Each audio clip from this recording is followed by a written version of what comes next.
Friends, இன்றைக்கி என்ன பார்க்க போகிறோன்னா ரொம்ப ஈஸியான மெத்தடில் இட்லி சாம்பார் தாங்க எப்படி செய்யுதுன்னு பார்ப்போம். இந்தமாரி ஒரு ட்ரை பண்ணி பாருங்கள், சூப்பராக இருக்கும். ஹோட்டல் ஸ்டைலில் எப்படி செய்வதுன்னு பார்ப்போம். வாங்க வீடியோக்குள்ளே போகலாம்.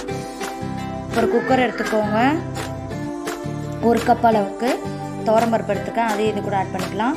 1/2 கப் அளவுக்கு பாசிப்பருப்பு எடுத்துருக்கேன், அதையும் இது கூட ஆட் பண்ணிக்கலாங்க. இது நல்லா வாஷ் பண்ணி எடுத்துக்கோங்க. இப்போ இது கூடவே 2 உருளைக்கிழங்கு எடுத்துருக்கேன், அதை 2ஆக கட் பண்ணி அதையும் அது கூட ஆட் பண்ணிக்கலாம். சின்னதாக நம்ம பெருங்காயம் எடுத்துக்கேன், கட்டி பெருங்காயம், அதே கூட இதை கூட ஆட் பண்ணிக்கலாம். 1/2 டீஸ்பூன் அளவுக்கு மஞ்சள்தூள், 1/2 டீஸ்பூன் அளவுக்கு எண்ணெய் ஆட் பண்ணிக்கோங்க, விளக்கெண்ணெய். இப்போ அது கூடவே தேவையான அளவு தண்ணி ஆட் பண்ணிக்கலாம். இப்போ குக்கர் மூடி ஒரு 6 விசில் விட்டு நம்ம ஸ்டவ்வை ஆஃப் பண்ணிடலாங்க.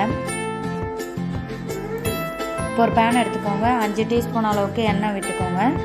எண்ணெய் சூடானதுமே அது கூட 20 பல் அளவுக்கு சின்ன வெங்காயம் எடுத்துருக்கேன், அதை இது கூட ஆட் பண்ணிக்கலாம். காரத்துக்கு தேவையான பச்சை மிளகா, அது கூடவே 5-6 பல் அளவுக்கு பூண்டு எடுத்துருக்கேன். சின்ன வெங்காயம் ஆட் பண்ணிக்கோங்க சாம்பாருக்கு, அப்படின்னா தான் சூப்பராக இருக்கும். பெரிய வெங்காயம் எடுத்துக்காதீங்க. இப்போ வெங்காயம் வதங்கிடுச்சு. இப்போ இந்த ஸ்டேஜில் நம்ம தக்காளி 2 எடுத்துருக்கேன், அதை இது கூட ஆட் பண்ணிக்கலாம். தக்காளி வணங்க தேவையான அளவு உப்பு ஆட் பண்ணிக்கலாம்.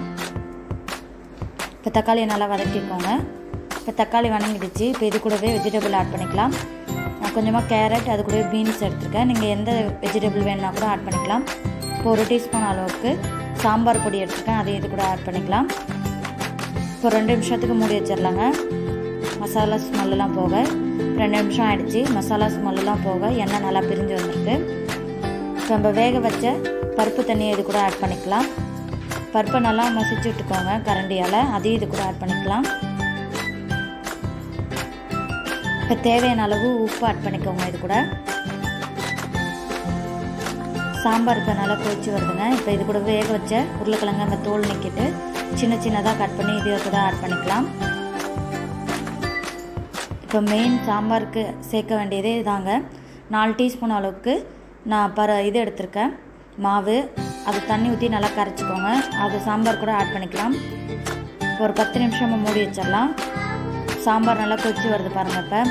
இப்போ நல்லா திக்காகிடுச்சு சாம்பார். நம்ம மெயின் இது சேர்க்குறதே மாவு தாங்க, நல்லா திக்காகும் சாம்பார், நல்லா வாசமாகவும் இருக்குங்க சாம்பார்.